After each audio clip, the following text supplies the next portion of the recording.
So we are trained to ask for permission. And this training begins at a very young age. When you're in first grade and you need to go to the bathroom, what do? You raise your hand. You ask the teacher for permission to go to the bathroom. And if you sit still and you say may instead of can and you do all these things correctly, the teacher grants you what you want, permission to go to the bathroom. I call this the permission equation. You ask for what you want, you ask for it correctly, and then you're granted what you want. And this stands true throughout our entire life. When we are in high school and we're ready to go off to college, what do? We apply for college. We know that we better have good grades, we better have been involved in school, that we know how to navigate the application process. We know how to find those scholarships and apply for those student loans.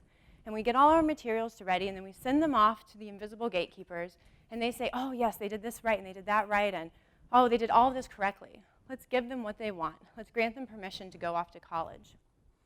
But what happens when we do all those things correctly, and we've been trained to ask for permission, and then it doesn't work out, right? We don't always get what we want. We see this on a day-to-day basis. Sometimes we get it, sometimes we don't. We're used to this. But what happens when we ask for what we want, we ask for it correctly, and then we don't get it on a really large scale, on a scale so large that it has an impact on our life? For me, this happened in 2009 when I graduated college. I realized that no matter how hard I had worked, how many internships I had, how well prepared I thought I was, that I was not going to get a job.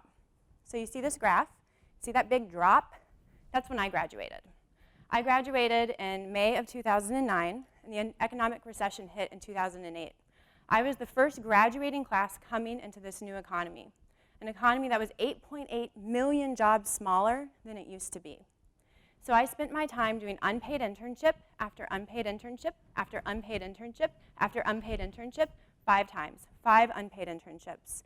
And I started to realize that I had had this dream, this creative career. I wanted to work in publishing, I wanted to work in advertising, I wanted to work in marketing, but none of those jobs were available, and I was applying for everything. I was applying 25 to 50 jobs per month, and I wasn't getting callbacks. I was doing, custom cover letters, I was doing follow-ups, I was doing all the things that they tell you to do, and I still wasn't getting interviews.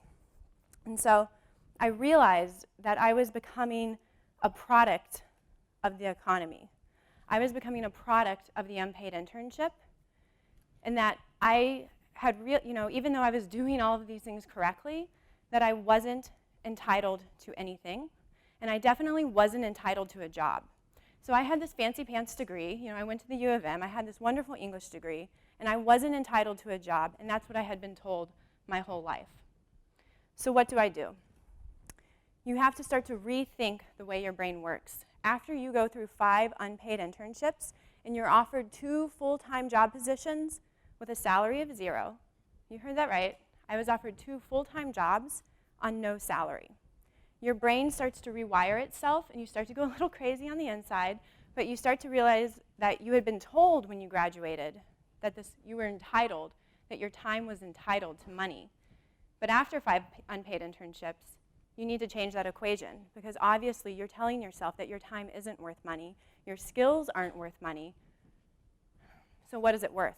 If your time and other people aren't willing to pay your time and money, you need to reevaluate your time and start to equal your time to be creation. So I said, if somebody's not going to pay me for my time, I'm going to use my time to create experiences that are of value to me.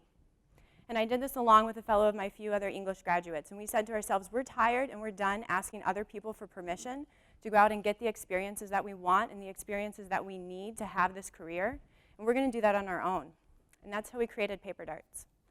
Paper Darts is a literary arts magazine, and we set out to create a publication for the Twin Cities, something that would publish works of fiction, art, music, nonfiction, poetry, interviews, everything.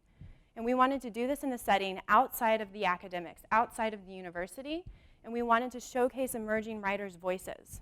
And we wanted to do so in a way that wasn't stuffy or taking itself over seriously. And while the idea of Paper Darts seems really great and seems like this dream job to work for a magazine, the process of turning that idea into a real organization is a lot harder than maybe it seemed at first. And so we kind of realized we're going to have to do a little bit of this to make that happen. And one of the first hurdles that we hit was when we said, okay, we got this great idea, we're going to do Paper Darts, but if it's an online and print magazine, we're going to need a website. And how in the hell are we going to make a website as English majors with zero technology background and a budget of $0 to make that happen?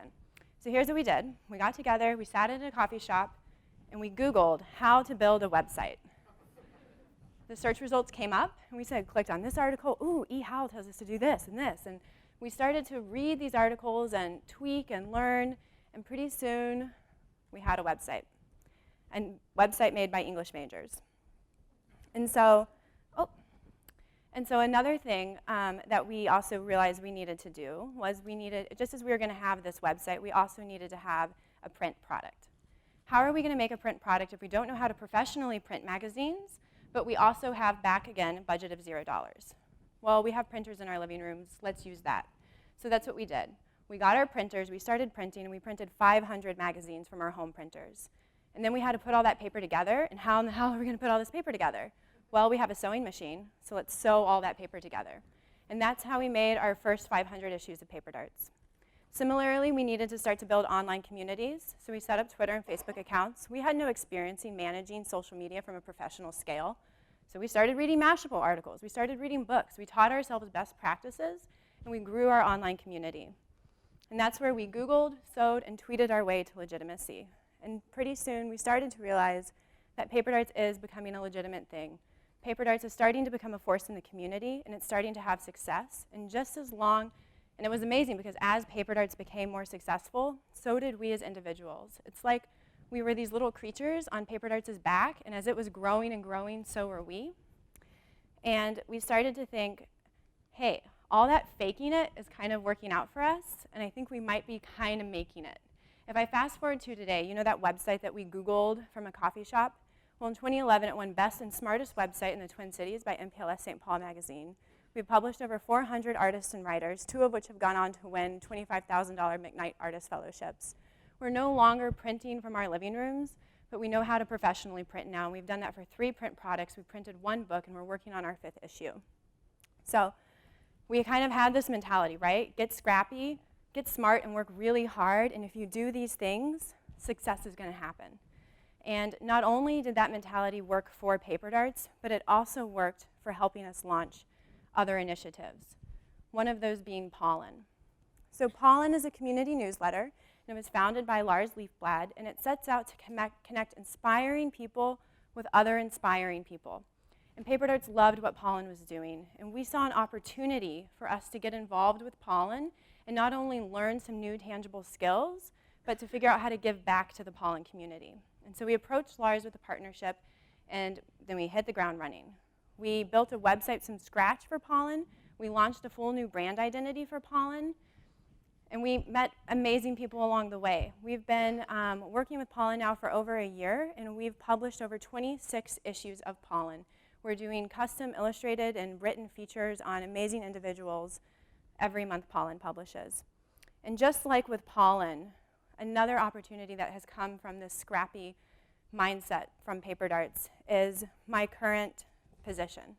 So I'm at Fast Horse, which is an integrated marketing agency, and it's that dream job, that job I originally talked about wanting so bad when I was graduating in 2009. And the fascinating thing about Fast Horse is it made me realize when I was first talking with the leadership about possibly working there, they were asking me questions not about school or other skills. They were asking me about Paper Darts and Pollen. They wanted to know how we'd created those organizations. What skills had we learned? Why did we want to give up our nights and our weekends to do these activities? Those were the kinds of questions they had for me. And I started to realize that we have been using these created opportunities, Paper Darts and Pollen, as incubators. We were creating these incubators to sculpt our dream job. We were no longer asking other people for permission to get the experiences and skills that we needed, but we were taking that initiative upon ourselves. And when you stop asking other people for that experience, you become your own gatekeeper. And when you're your own gatekeeper, there is no person or company out there that can tell you what you can or can't do, what experiences you can or can't get. It's all up to you. As long as you are willing to get scrappy, get smart, and work hard, and take that initiative on yourself to create those experiences that you need, you will never not have your dream job.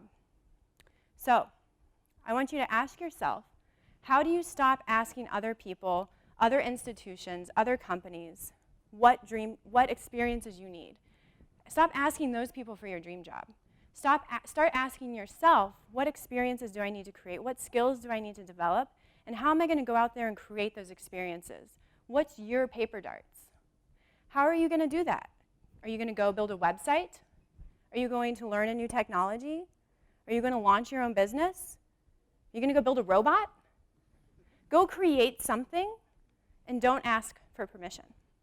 Thank you.